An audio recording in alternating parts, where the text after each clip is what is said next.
اپنی زندگی میں ایک رات یہ عمل میرے کہنے پر کر لو، اگر کروڑوں میں نہ کھیلو تو پھر مجھے کہنا۔ یہ وظیفہ آج آپ کو وہ وظیفہ، وہ مجرب کتاب سے یہ وظیفہ بتلانے لگا ہوں رات کے وقت کا۔ آپ لوگ دنیا کے جس کونے میں موجود ہوں، کسی گاؤں میں، کسی ملک میں، کسی بھی شہر میں جہاں آپ رہتے ہو، آپ کے ملک میں جب عشاء کا وقت ہو، کوشش کرو عشاء کے بعد فوراً یہ وظیفہ پڑھ لو۔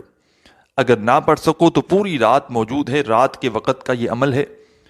آپ لوگ رات میں کسی بھی وقت یہ وظیفہ پڑھ سکتے ہو، چاہے 9 بجے پڑھ لو، 10 بجے، 11 بجے، 12 بجے۔ آپ لوگ ایسے سمجھ سکتے ہیں اس وظیفے کا ٹائم کہ آپ کے ملک میں جب عشاء کا وقت ہو، عشاء کی نماز کے فوراً بعد سے لے کر یہ وظیفے کا وقت شروع ہوتا ہے، اور فجر سے پہلے پہلے آپ کو پڑھنا ہے۔ پوری رات آ جاتی ہے، پوری رات میں آپ لوگ کسی بھی وقت یہ وظیفہ پڑھ سکتے ہیں۔